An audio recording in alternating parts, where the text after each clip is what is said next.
Araz müəllim, ADA Universiteti dedikdə, eşitdikdə, ilk olaraq düşündüyünüz nə olur? Nə fikirləşirsiniz, nə düşünürsünüz? Yaxşı sualdır əslində, biraz çətin sualdır.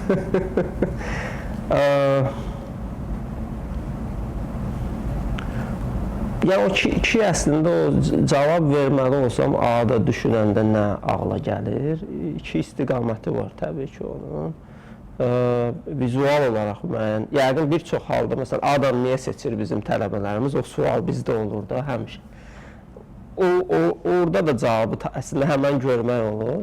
Ya əksəriyyətinin belə deyək də, o birinci təsəvvürü təbii ki, məkan barədədir. Yəni, kampus özü, yəni fərqli bir yer, müəyyən açıq yerlər, işıqlı, müasir, yaradıcı yanaşmaya kömək eləyən, işbirliyinə kömək eləyən, belə hər kəsin birlikdə olub, birlikdə bir istiqamətdə çalışmasına kömək eləyən məkanlar deyək. Amma belə, yəni, memari olaraq ADA kampusu maraqlı bir kampusdur. Yəni, binaları, daxildəki o otaqlar özləri və s.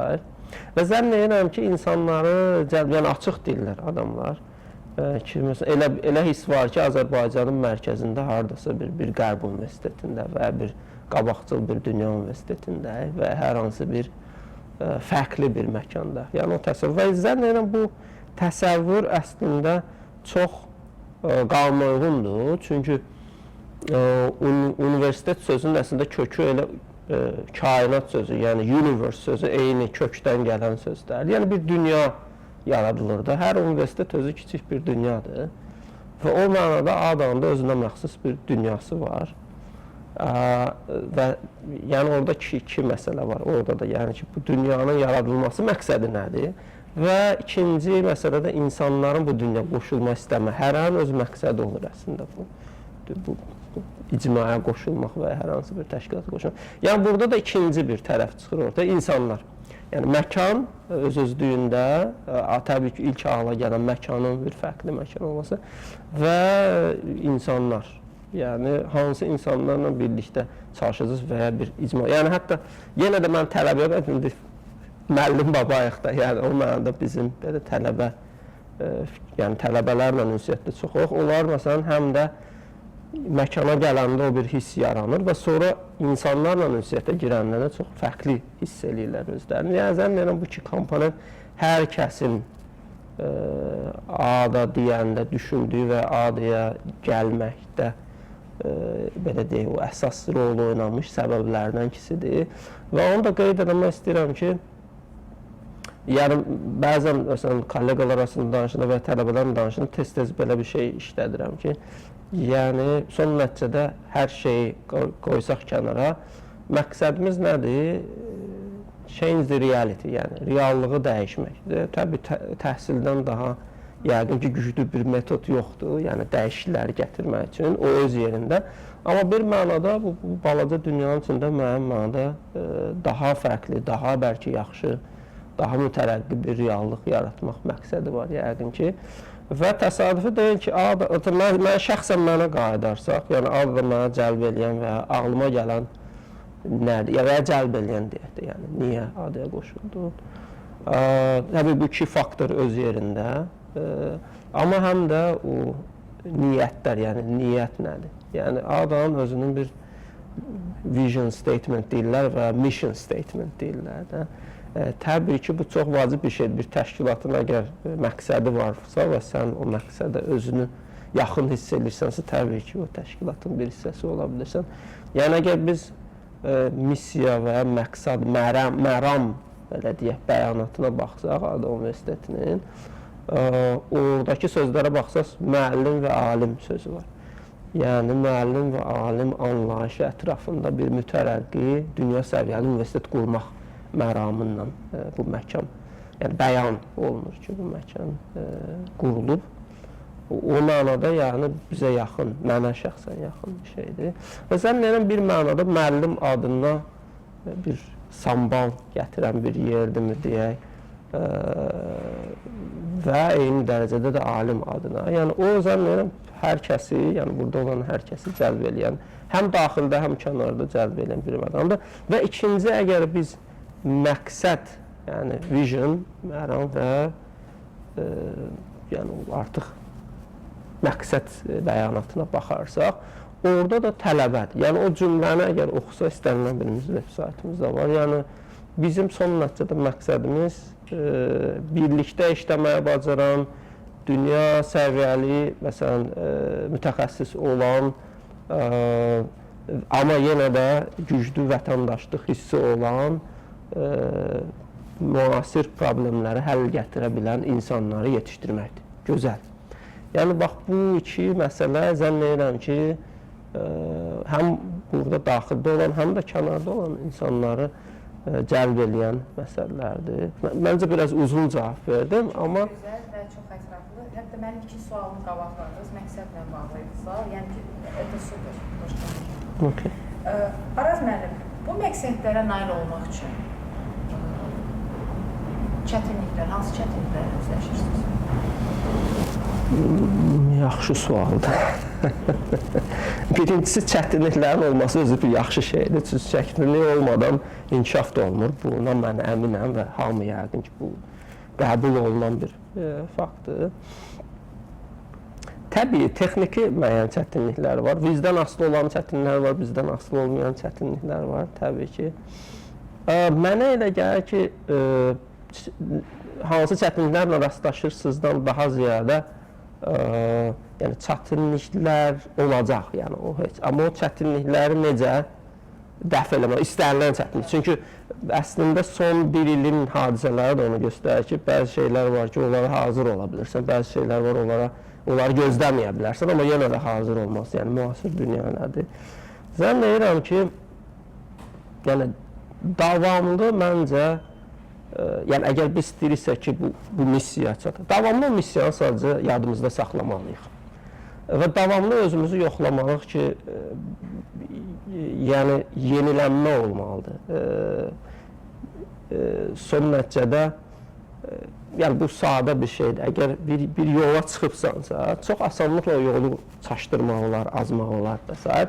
Daima bir, nə deyirlər ona, istiqamət verici ulduz deyirlər, ya o qütb ulduzu olur, yəni ona görə baxırlar, yəni ülkər ulduzu var, ora gedəcək kimi. Yəni, məncə o bəyan olunmuş məram və məqsəd ki var, onu davamlı xatırlatmaq lazım. Çünki çox asandır, yəni gündəlik rutinin içində onu unutmaq yəni, ola bilir. Yəni, davamlı ki, biz doğrudan ora gedirik, və bir də o dediyim iki istiqamət var və insanlar və məkan. Yəni ki, məkan, biz ona rastlaşmışıq. Məsələn, bəlkə çətinliklərdən biri də o tələbələr, məsələn, tələbələrdən yenə danışırıq. Yəni, bəzən görsən, hətta məsələn, işçi, məsələn, işə götürürük. İşimdən əlaqədar mən olmuşum, məsələn, insanlarla müsahibədə. Birinci səbəb, görünən səbəb həmişə ağırlıqlı olur. Yəni, insanlar, tələbə deyir ki, mən ağdanı istəyirdim. Amma yəni məqsədim nə idi son nəticədə? Yəni bəlkə bu ixtisas etsə, yəni sənin üçün, yəni sənin ürəyində olan ixtisas deyil. Bəzən o vizual şeylər təbiidir bu. İlk olaraq ağırlıq təşkil edir və onda o saptıra bilər. Yəni bir insanı da ayrıca götürmüş bir insanı da ki, yəni nəyə görə? Da gözəldir, mən burada olmaq istəyirəm. Bəli, və ondan sonra bəs ikinci, yəni məncə o da bir, bəlkə də belə də, bu çətinliklərin içində balaca çətinlikdir. Amma məncə o hər şəxslə özünə aid olan şey olduğundan onu düşünmək olar əvvəlcə və bizə bir təşkilat olaraq da düşünmək lazım ki, davamlı xatırlatmaq lazım ki, məqsədimiz nədir, məramımız nədir və biz doğrudan o istiqamətə gedirik. Yəni, ulduza baxaq ki, ora gedirik, yoxsa biraz bəlkə başqa istiqamətdə gedirik, həmən dönə bilər. İstənilən təşkilatda əgər bu proses varsa və bu proses belə deyək, yəni, mənə elə gəlir ki, təbiət ki, necə, məsələn, görürsünüz, artıq yaza çıxırıq, Novruz gəlir, bir dövrlülük olmalıdır və bir yenilənməyə də gətirir o. Yəni, davamlı özünü sorğulamaq, soruşmaq.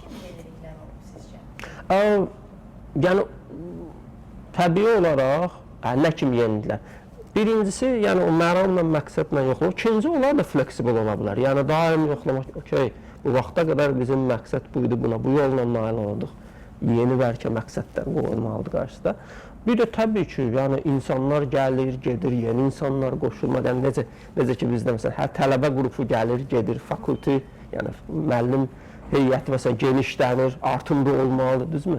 Bir şeyin davamlı olması üçün o çox vacibdir. Dəyişikliklər, inkişaf və bu siklik olur adətən. Yəni dövrü təkrar yeni qan gəlir deyirlər də o. Yəni necə ki təbiət təzələnir. Yəni o çox vacibdir zənn edirəm. Siz çətinliklərdən sual verirsiniz, mən çevirdim onu.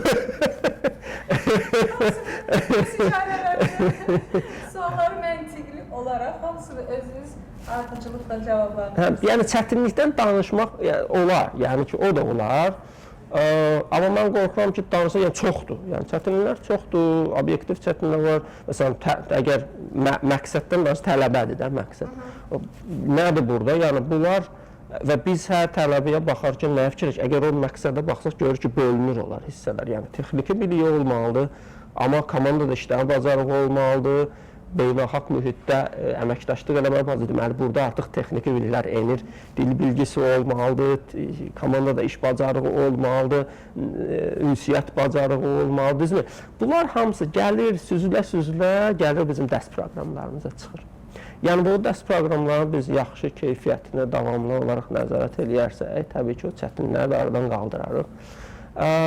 Və bir şey də deyim ki, yəni istənilən təhsil müəssisəsinin qarşısında da o məram məsələsinə baxsaq, müəllim. Yəni o iki faktor çox vacib. Yəni müəllim məsələsi ortada vacibdir.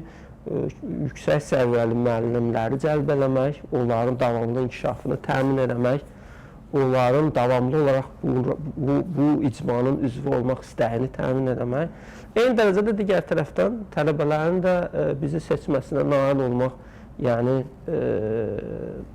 həm belə deyək, iki səbəbə görə, yəni dediyimiz o ilkin spontan o istəyin artıq davamlı, müəyyən mənada həyati qərarlar verməklə bağlı müəyyən mənada o mərhələyə keçmək, yəni o ki, bəyənildi bu yer, amma məsələn növbəti 4 ilimi burada olacam, daha 2 ilimi burada olacam və əslində əgər mən məsələn informasiya texnologiya mühəndislik fakültəsi indi dekanıyam, bir neçə aydan sonra dekanlıqdan yəni qayıdacam təzədən müəllim deyə, bəli. Amma yəni məsələ ondan ibarətdir ki, bizim üçün məsələn fakültə olaraq biz ən yeni fakültə, kampusda, bizim üçün məsələn bu il çox əlamətdar bir hadisə oldu, o yenilənmə məsələsində gəlir. Bizim bir məzun magistraturasını xaricdə oxudu, bitirdi və artıq bizə müəllim olaraq qayıdır. Yəni bu cür bir şeyi biz əgər davamlı təmin edərsək, yəni o çətinliklərin olması təbiidir və olması yaxşıdır. Yəni yoxsa çətinlik deməli nəsə işlər səhvdir. Eləmi? Yəni son nəticədə, amma mənə elə gəlir bu cür şeylərin davamlı olmasını təmin etmək təbii ki, uzun vədədə uğura gətirir. Pandemiya dövründə bir çox müəssisələr ümumiyyətcə hazır deyildi. Məncə heç kim hazır deyildi. Hazır deyildi. Adır Universiteti Smart Campus'a sahibdir və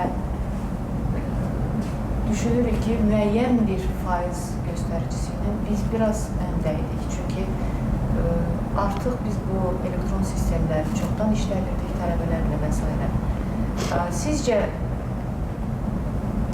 IT məktəbi olaraq bu barədə bir professional rəyinizi eşitmək istəyərdik. Dərslərin keyfiyyəti barəsində, uşaqların feedback barəsində və ümumiyyətcə sizcə biz bu bir ili Adam Universiteti olaraq necə addımlaya bilmişik, o istiqamətimizi tuta bilmişik? Yaxşı sualdır əslində. Mən bir şey qeyd etmək istəyirəm ki, əslində burada ölkə miqyasında da istənilən IT departamentinin rolu böyükdür. Yəni IT və mühəndislik fakültəsi başqa, biz tədrislə bağlıyıq, amma bütün bu infrastrukturun işləməsini təmin edən ayrıca bir komanda var. Təbii onlara tanımaq lazımdır, onlar xeyli müəyyən mənada fövqəladə vəziyyətdə, yəni situasiyada işləməli oldular uzun vədədə və məncə kifayət qədər uzaq çıxdılar bu məsələdə.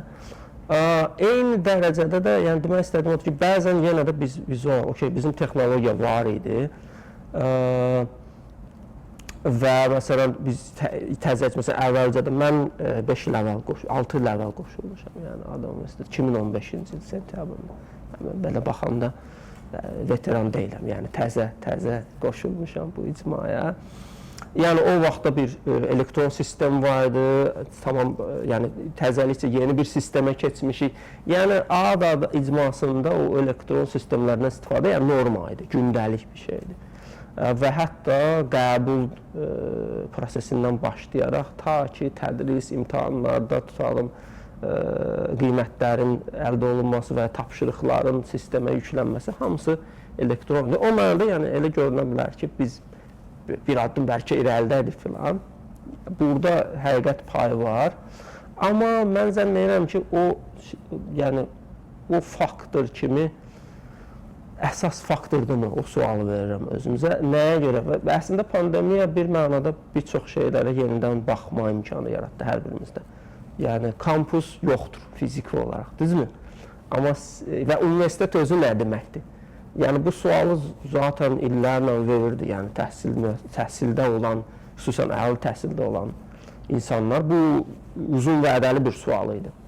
Ki, ümumiyyətlə universitet, müasir universitet nə deməkdir və müasir dövrdə haradakı çoxlu alternativlər var. Təhsil almaq üçün, bilik əldə eləmək üçün universitetin rolu həqiqətdə nədir? Məncə pandemiya bizə o imkanı yaratdı ki, bunu daha aydın hiss eləyək. Yəni, universitet kampusdur mu? Deyil, artıq kampusun yoxdur. Nədir bəs universitet? Yəni, hər kəs də özünə cavab tapdı orada, zənnəni və ya tapmadı. Hələ də bizi düşündürür o məsələ. Burada zənnənim yenə insan faktoru və müəllim faktoru vacib problem. Yəni ki, o deyir, bir yaxşı söz var, deyir, şairi şair eləyən onun qələmi deyil. Necə ki, müəllim eləyən onun istifadə elədiyi sistemlər deyil, yəqin ki, zənn edirəm. Yəni, burada yenə də mənə elə gəlir ki, bizim işimizi biraz əsaslaşdıran oldu ki, müəllimlərimiz də kifayət qədər təcrübəli və açıq fikirlidir və tələbələrimizə də onu deyim. Yəni, o müəyyən mənada çağırış vardı, evdə qal, amma təhsildən qalma çağırışı, rektor özü demişdi, hafız mənim o vaxtda. Yəni, tələbələrdən də bir o hiss elədik, yəni o öhdəlik kimi, öhdəlik mi deyək ya müəyyən mənada sadiqlik mi deyək, yəni sadiq olmaq, bu mərama olar da sadiqləri öyrənmək və məncə o kömək elədi. Yəni o məqsəd olarkən son nəticədə və açıq fikirlik olarkən dəyişikliklərə açıqlıq, yenilikləri belə deyək, qəbul eləmək. Yəni o mənada tələbələrimizə də bilmirdim və çoxlu fədakarlıq mən gördüm əslində. Həm müəllimlər tərəfdən, həm tələbələr tərəfdən texniki məsələlərdən tutmuş metodiki yanaşmaları dəyişmək. O da bir əziyyətdir. Yəni əslində açıq deyim, bir müəllim icmasından olan bir adam kimi təbii onlayn təhsil adi təhsil öyrəşdiyimiz belə ənənəvi təhsildən daha çox enerji sərf eləməyi tələb eləyir məndən, daha çox fədakarlığı. Bunu biz artıq gözümüzlə gördük. Yəni, mən gördüyüm qədər, yəni həm adı tələbələri, həm müəllimləri kifayət qədər fədakarlıq göstərdi. O özünü göstərdi, məsələn, rayonlarda hətta öz kəndində qalmış, yəni o pandemiyaya görə uşaqlar var idi ki, rayon mərkəzinə köçdülər ki, internetləri yaxşı olsun. Öz cibindən xərcləyib tutalım ki, tələbələrin o interneti yaxşı keçmək üçün müəllimlər tutalım ki, mobil internet əldə edilir və alternativ tutalım ki, o qoşulma imkanları əldə edilirlər ki, bu proses dayanmasın, davam eləsin. Bunlar hamısı birlikdə zənn edirəm ki, müəyyən mənada bu prosesin artıq uğurlu davam eləməsinə kömək elədi. Təbii, çətinliklər çoxdur, suallar çoxdur. Mən o şeydən uzaqam ki, deyim, biz çox əla, hamıdan qabaqdayıq, yəni o bir şey var da, belə bu rəqabət şeyi var. Yəni, əslində öyrəndik bu şeylərdən. Məncə, hər bir kəs, hər bir təhsildə olan insan bu prosesdən çoxlu şeylər öyrəndi və metodikamıza yenidən baxmaq imkanı yaratdı və ümumiyyətlə fəlsəfi olaraq universitet nədir? Onu düşünmək. yaxşı sualdır. Yəni ağır sualdır bir mənada da. Yəni fəlsəfə və sair filan şeylərdən uzaq olaraq, yəni insanlara nə verir, ondan danışarsaq. Yəni ancaq bilik verirsə, universitetə ehtiyac yoxdur. Və bunu indi mənim qəbul şöbəsində olan kolleqalarım güllələməyə hazırdırlar yəqin. Bəzi tələbələr də görüşür, ya abituriyentdirlər, bunlar hələ tələbə deyil. Biz proqramlaşdırmanı öyrənmək üçün, yəni bizə öyrədəcəksiniz. Mənim onlara cavabım olur ki, proqramlaşdırmanı öyrənmək üçün siz universitetə gəlməli deyilsiniz. O bir əlavə bir şey var. Yəni universitet sadəcə bilik, hətta bilik və plus bacarıq çatdırmaqdan ibarət deyil missiyası, zənn edirəm. Biraz daha geniş missiyanı. Yəni son nəticədə bu sir deyil. Yəni kurslar var, onlayn kurslar var hətta, düzmü? Yəni orada istədiyin bacarığı öyrən, hətta indi dərəcə ala bilərsən, düzmü? Yəni ki, belə də sertifikat ala bilərsən.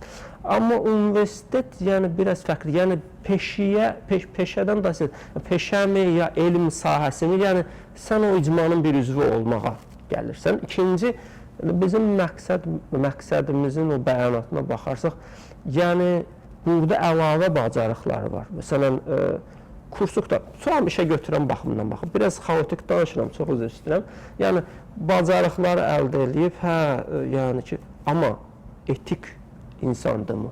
Nə dərəcədə, məsələn, komandada işləmə bacarığı var, nə dərəcədə peşəkar etikadan xəbər var, vətəndaşlıq borcunu necə hiss eləyir.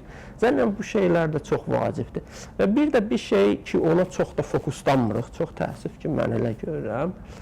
Universitetlər həm də bir innovasiya, yəni yenilik gətirən bir şey olmalıdır, yəni bir məkanlar mı olmalıdır, deyək, ya təşkilatlar mı olmalıdır. Bunu yəni bir çox uğurlu universitetin timsalında görürük və ADA-da da o şeylərin ən azı bizim məsələn School of IT and Engineering dediyimiz informasiya texnoloji mühəndislik fakültəsində o yəni o belə deyək, o grassroots deyirlər də, yəni aşağıdan, yəni o müəllimlər hətta öz tələbələrinlə dərsdə olarkən onu hiss edirlər ki, yəni dərsdə sadəcə bunu bildim, yox, bunu bacarıram deyib, ondan da biraz irəli bu ideyanı da ortaya qoyuram bir şey, yəni bu prosesdə ona çalışılır ki, o olsun. Bəzən tələbələr hətta narazılıq edir, biz niyə komandada işləməliyik, mən bunu özüm edə bilərəm kimi aydındır. Amma o komandada işləmə bacarığı, bir yeni bir şeyləri düşünmə və real problemləri düşünüb ortaya qoymaq. Məsələn, uzun vədədə bizim fakültədə təşəbbüsünlə başlanmışdı bu innovasiya mükafatı və innovasiya yarışı kimi bir şey var idi. Və o əslində çox maraqlı bir təcrübə idi. Onu sistemli şəkildə artıq davam eləmək təbii ki, ümumi məqsədə xidmət edirdi. Və yaxud məsələn elə sosial problemlərin həllində ideya müsabiqəsi var ADA-da. Bu universitet səviyyəli bir yarışdır. Hacı Zeynalabdin Tağıyev adına. Bu da bir faktordur. Yəni nə dərəcədə o insan həm də cəmiyyəti düşünür, bacarıqlar, biliklər öz yerində və onu problemləri düşünərkən nə dərəcədə yeni həllər gətirməyə hazırdır. Yəni son nəticədə universitet tələbəsi sadəcə bilik bacarığı olan bir peşəkardan daha ziyadə, həm də mən hərdən hətta belə bir sözüm var, ADA, yəni able, yəni bacarıqlı, D, yəni decent, yəni ki artıq mənə dürüst, üst-üstə düşdü və bir də ambitious, yəni axırıncı A, yəni ki artıq iddialı, yəni o Hafiz mənim bir çıxışında demişdi, ədalı, yəni bir əda olmalıdır, yəni biz bunları biz düzəldəcəyik, yəni biz düzəltməsə kim düzəldəcək, yəni problemlər həmişə olacaq, amma onlar həllini gətirməyə düşünmək artıq zənn edirəm bu universitet tələbəsi budur, yəni ki artıq öz elm istiqamətinə daxil olur, öz peşə istiqamətində bir qlobal bir peşəkar icmanın üzvü kimi hiss edir və təbii ondan sonra təbii olaraq o bir səviyyədən sonra düşünəcək ki, hə, mən artıq bir dar sahədə fokuslanım və orada daha çox xeyir verir. Bu artıq magistratura təhsilinə gətirir, universitet onu təmin edir və sonra oradan da süzülüb artıq yəni qlobal səviyyədə müəyyən yenilik, elmi yenilik, innovativ yenilik gətirmək məsələsi o da axırıncı pillədir yəqin ki. Bu da necə yəni virtualmı, realmı, amma bu cür bir prosesləri dəstəkləyə bilən, təmin eləyə bilən bir icma, bir mühit qurula bilirsə, təbii ki, onda bu dövrü proses yəni gedə biləcək və dayanıqlı olacaq istənilən sistem. Bu çox vacibdir. Hər inkişaf, sustainable deyirlər ona ingiliscə. Yəni ki, dayanıqlılıq istənilən sistem üçün çox vacibdir və onu təmin etmək üçün bir yeniləmə, bir belə o motor işləməlidir, belə o dövr, o çarx dönməlidir. Yəni yəni sualımız başladı belə çox uzaqdan, çox üzrlü sayın. Çox gözəl cavablardır, çünki hər tərəfli əhatə edir. Mən bir şey bilirəm ki, bu cür danışanda onu sonra montaj edib redaktə eləmək, yəni adam söyüşü yesin, onu kəsəcək istə yəqin ki. Yəni, çünki fikirlər bir-birinə çox xaotik var, amma yəni çalışdım, təbii. Gözəllik xaotiklikdədir Araz mənim, çünki əslində siz, mən hətta toxunmaq düşünmədiyim mövzuları toxunursunuz. Yəni, siz mənim beynimdə bir, Rus demişkən, krugovorot такой образовался. İnsan daxil olur. Mən tamamilə razıyam ki, biz təhsil müəssisəsində işləyirik və bəlkə də bunu deməyimiz düz deyil, amma təhsil müəssisəsi sırf bilik vermək üçün deyil. Təhsil müəssisəsi daha çox bacarıq, həyata hazırlıq, insan özündə öz inkişafını... O da təhlükəli. Həyata hazırlıq. Amma ki, və bununla yanaşı biz biliyi sevməyi öyrədirik, məncə. Biliyə doğru getməyi öyrədirik. Öyrənmək istəyini tələbələrə veririk və çox xoşdur ki, bizim tələbəmiz bitirib masteri gəlmişdir dərsdir. Məsələn, o krugovorot burada bir növ biraz tamamlanırdı. O əslində, məsələn, biz onu digər, biz çox gənc universiteti, eləmi? Yəni ki, qocaman universitetlər var Azərbaycanda, biz özümüz oranın, məsələn, yetirməsi olmuşuq, məzun olmuşuq. Təbii, baxıb öyrənmək üçün çox şey var. Yəni, istənilən məsələ biz onu gözümüzlə görmüşük. Yəni, o çox vacib bir nöqtədir ki, bir nöqtədə o çarx dönür və bir də yəqin ki, bir məsələ var, yəni məzunlar özü-özlüyündə çox böyük dəyərdir. Və məsələn, mən çox xoşbəxtəm ki, onu hiss edirəm. Hər halda biz fakültə olaraq da ən gənc fakültəyik. Universitetdə, yəni bu vaxta qədər ancaq 3 məzun qrupumuz buraxmışıq. Və hər birindən də biz nə qədər yəni çətin də olsa, tutalım ki, universitet həyatı çətindir əslində və onu da əvvəlcədən deyirik.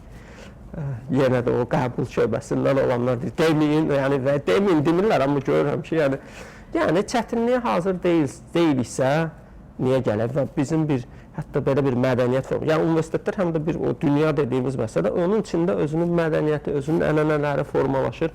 Bu çox vacibdir. İstənilən təşkilat üçün bunun nəzəriyyəsini keçirik biz. İnformasiya texnologiyaları mütəxəssislərinin.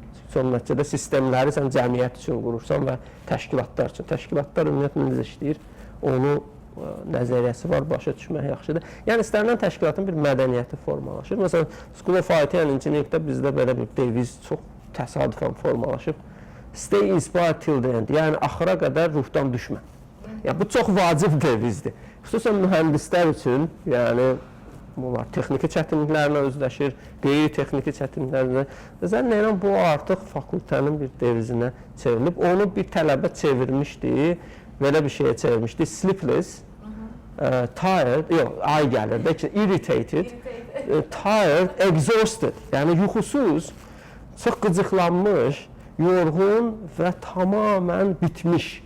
Amma biz də o deyirik ki, yəni bunu həmişə, yəni xoşbəxtçilik o ki, tələbələrimiz təbii bu reallıqdır deyir. Amma biz onları çeviririk stronger, yəni daha güclü olmalıdır. Inspired, daha ruhlanmış olmalıdır. Talented, yəni təbii ki, yəni var, bu şey var, talant, bir ona nə deyirlər Azərbaycanca? Yadımdan çıxır, talanta nə deyirlər? İstedad, sağ olun, istedad var. O əgər həmişə olacaqsa, 10 il sonra da, 20 il sonra da, yəni bu uğurlu yolu davam edə biləcəyik. Biləcəyik deyəndə, yəni və insanlar gəlir, gedir, düzmü?